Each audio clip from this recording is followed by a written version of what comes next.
Hola, bienvenidos a una perla más de la palabra. Gracias por conectarse.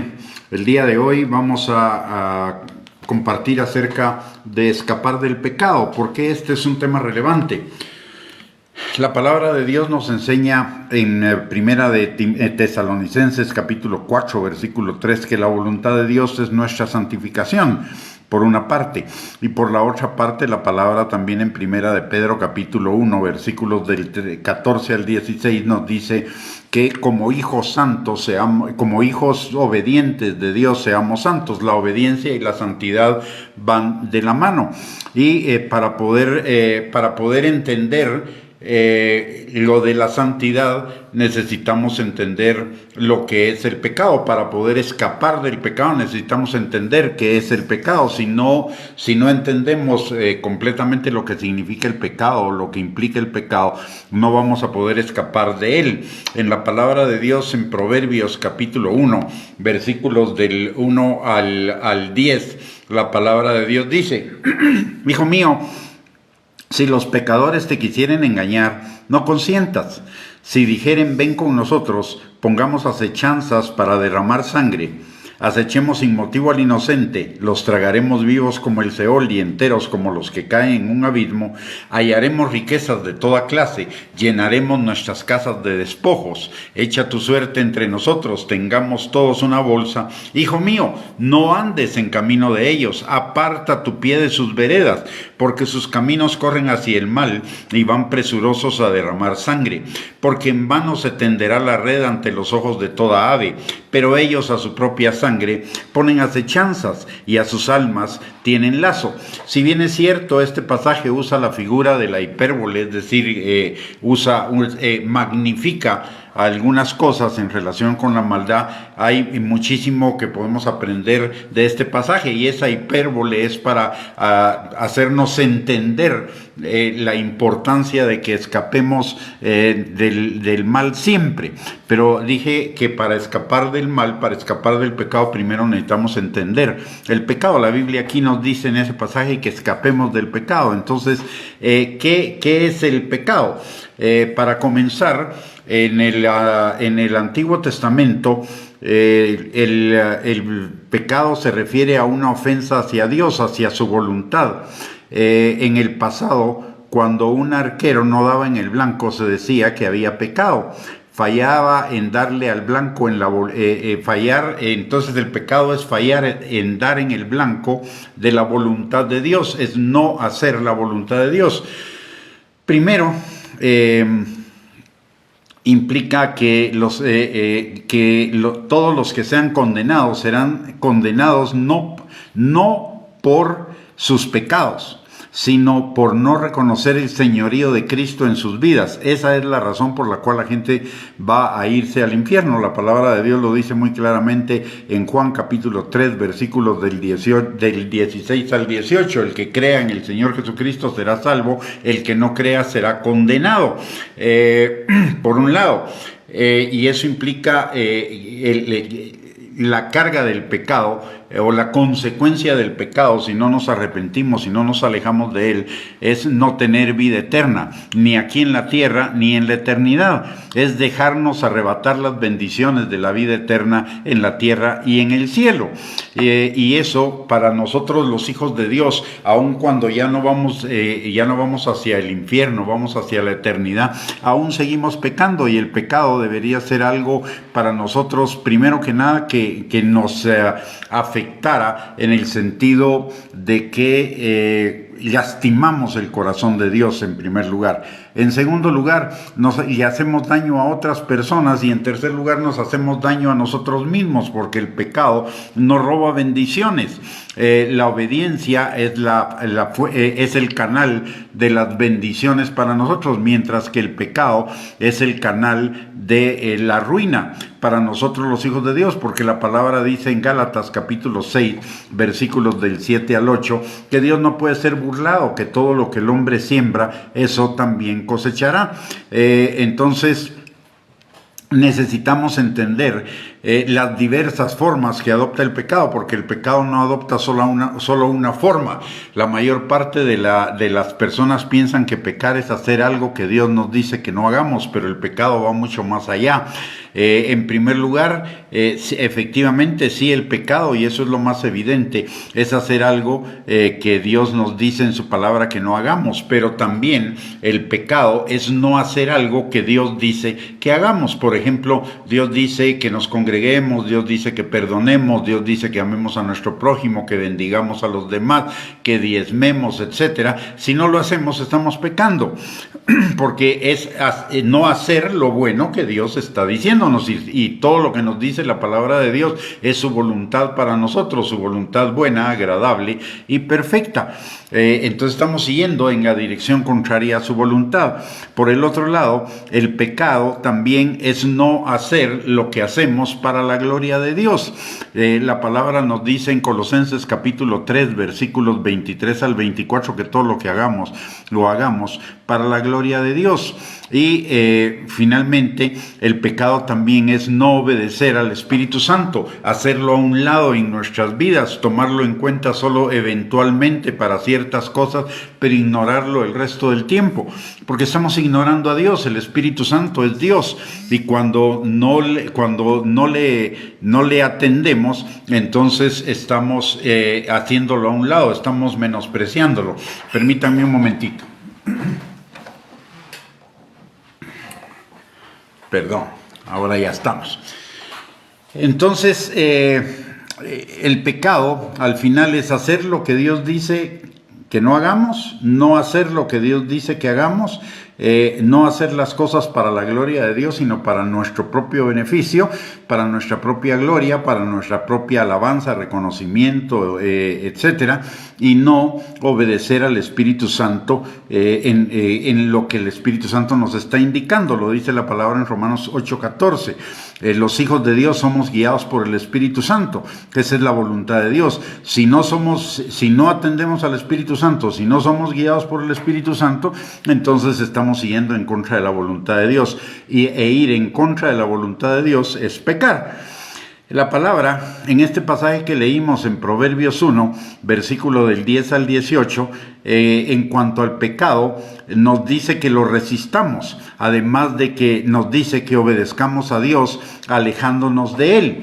Y eso significa darle la espalda al pecado, mantenernos en los caminos de Dios y alejados de los caminos del pecado, no acompañar a los pecadores, que de ninguna manera vayamos con ellos, que no nos unamos, en otras palabras, que no nos unamos en yugo desigual, andando con ellos y haciendo lo que ellos hacen. En 2 Corintios capítulo 6, versículo 14 al 16, el Señor nos dice que no nos unamos en yugo desigual con los incrédulos, con los pecadores, porque qué compañerismo tiene la justicia con la injusticia, y qué comunión la luz con las tinieblas, y qué concordia Cristo con Belial, o qué parte el creyente con el incrédulo, y qué acuerdo hay entre el templo de Dios y los ídolos, porque vosotros sois el templo del Dios viviente, como dijo Dios: habitaré y andaré entre ellos, y seré su Dios, y ellos serán mi pueblo. Y a lo que este pasaje se refiere es a no tener comunión con los pecadores. No podemos evitar, estamos en el mundo, no los podemos evitar, pero nuestra función para con ellos debería ser una relación para llevarlos a Cristo, para predicarles el Evangelio, no una relación para andar en comunión, en intimidad, para andar unidos, ligados a ellos. El pecador, y yo creo que todos tenemos la experiencia de recién convertidos que nos pasa eso, que los pecadores ofrecen que el pecado es divertido, que rinde dividendos, pero eso es una mentira. Y si no nos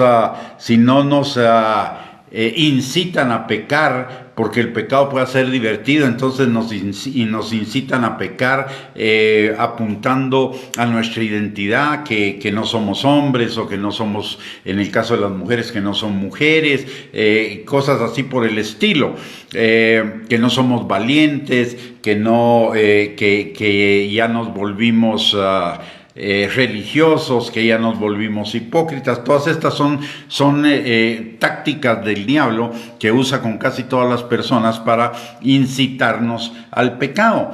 Pero algo que debemos considerar siempre, y por eso estamos en Cristo, pienso yo que la mayoría estamos en Cristo por esa razón, y la mayoría hemos experimentado después de pecar, que el pecado siempre deja insatisfechas a las personas, y los que están en el mundo siguen pecando porque, en primer lugar, porque no pueden hacer otra cosa, porque su naturaleza es pecar, y en segundo lugar, porque se engañan a sí mismos diciendo que la próxima vez será mejor, lo que de ninguna manera es cierto. Recordemos lo que dice la palabra en Santiago, capítulo 1, versículos del 12 al 15.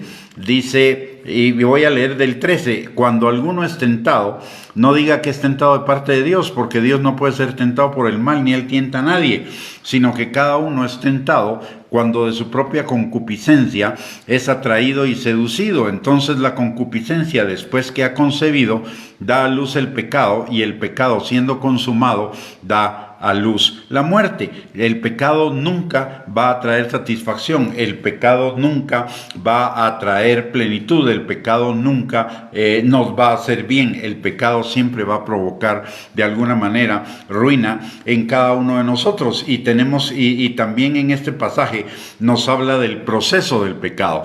Primero es la tentación.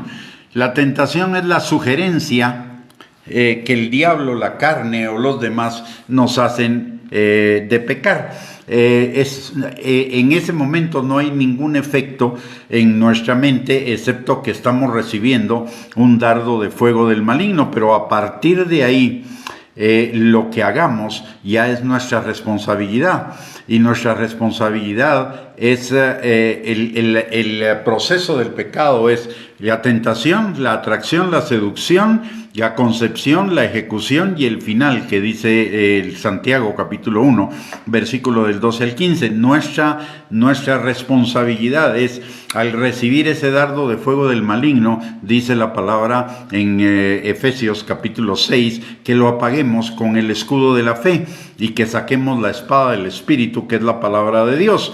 Entonces, en ese momento, en el momento inmediato que viene la tentación, en ese momento es nuestra responsabilidad, de ahí en adelante, ¿qué vamos a hacer con eso?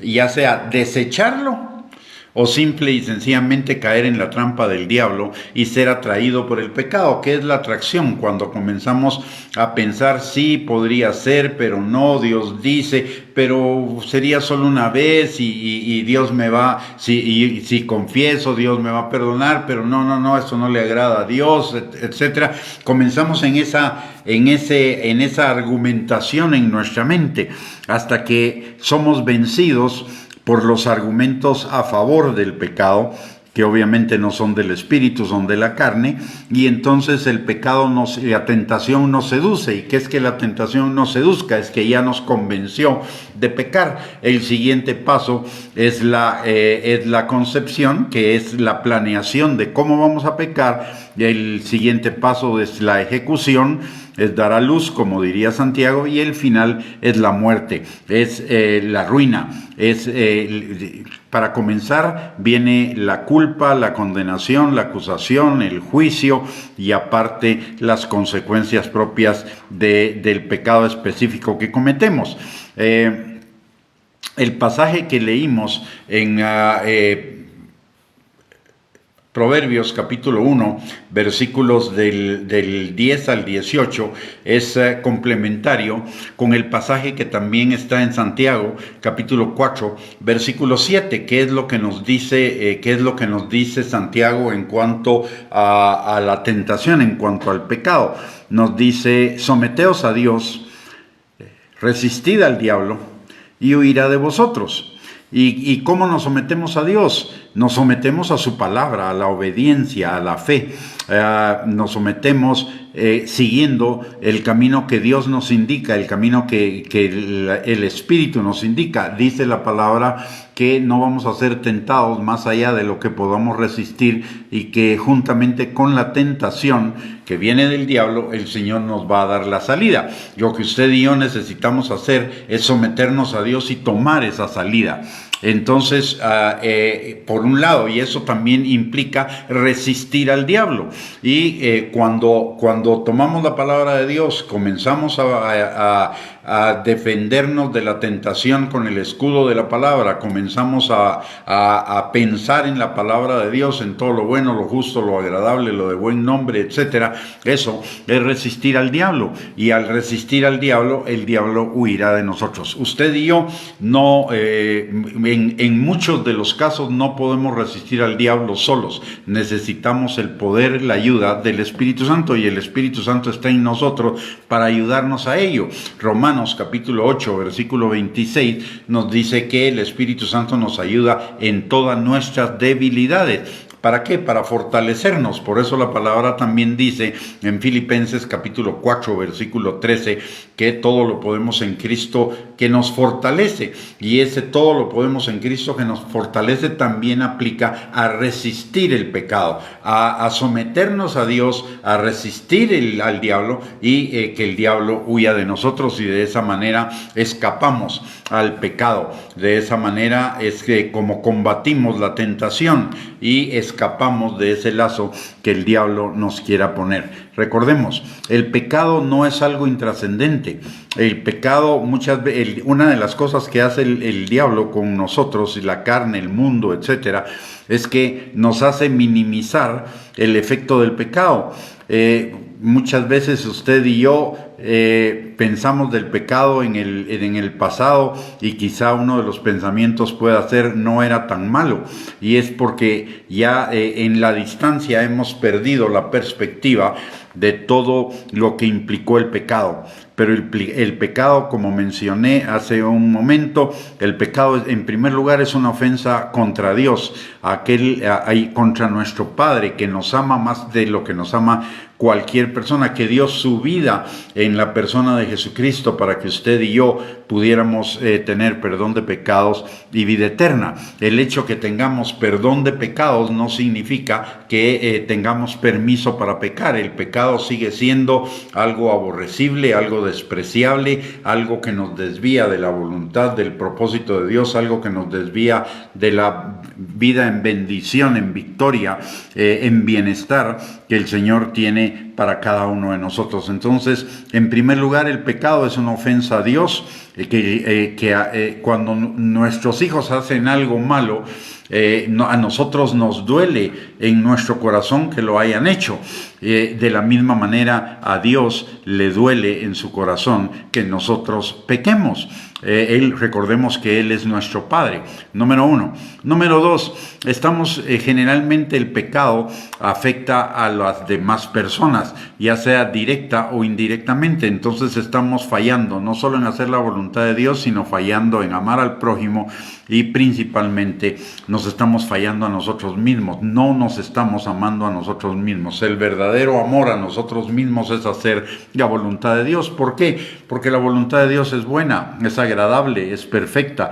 La voluntad de Dios trae bendición a nuestras vidas. La voluntad de Dios trae galardones, coronas, tesoros, recompensas que vamos a disfrutar en la eternidad.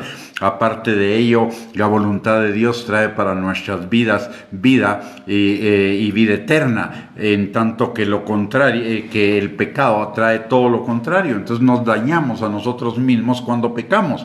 El pecado de ninguna manera es un beneficio para nosotros, el pecado es un perjuicio para nosotros. El pecado trae a nuestras vidas en mayor o menor medida ruina. Por ello es importante que escapemos del pecado y que recordemos que el pecado no es solamente violar un mandamiento prohibitivo de Dios. También pecar es no hacer lo que Dios nos llama a hacer. Pecar es no hacer las cosas para la gloria de Dios, sino para nuestra propia gloria o para quedar bien con los demás.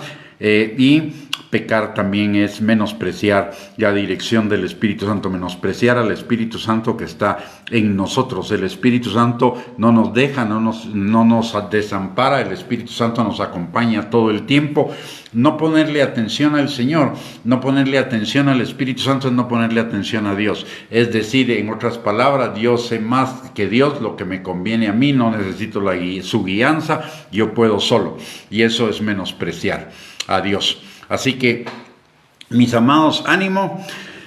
Recordemos que para escapar del pecado no lo hacemos solos. Usted y yo solos no vamos a poder resistir el pecado. Tal vez lo podamos resistir en alguna medida, pero recordemos que el diablo, aunque no tiene poder, el diablo tiene 6,000 años de experiencia, por lo menos, desde la creación desde Adán y Eva para acá, de experiencia de cómo hacernos caer a cada uno de nosotros. Entonces, no nos debemos confiar. Usted y yo, lo que necesitamos en primer lugar es recurrir al poder del Espíritu Santo, a la obediencia a la palabra, a someternos a Dios, a levantar el escudo de la fe y la palabra de Dios en contra de la tentación, y de esa manera sí vamos a poder resistir al diablo y de esa manera el diablo huirá. Si vemos cuando Jesús fue tentado por el diablo en el desierto, ¿cómo fue que Jesús lo resistió? Jesús lo resistió diciendo, escrito está, escrito está, escrito está. Entonces, y eso era someterse, esa era es la forma de someternos al Señor. Con el pecado, con la tentación, no hay que argumentar. Ante el pecado y ante la tentación hay que levantar barreras, y esas barreras son el escudo de la fe y la espada del Espíritu, es decir, la palabra de Dios. Muy bien, con eso hemos llegado al final de esta enseñanza. Que Dios les bendiga, les guarde. Muchísimas gracias por conectarse. Y si Dios lo permite, nos vemos en la siguiente perla de la palabra el día de mañana a las 8 de la mañana. Que el Señor les bendiga, les guarde, tengan una bendecida noche. Les mando un abrazo y gracias por conectarse.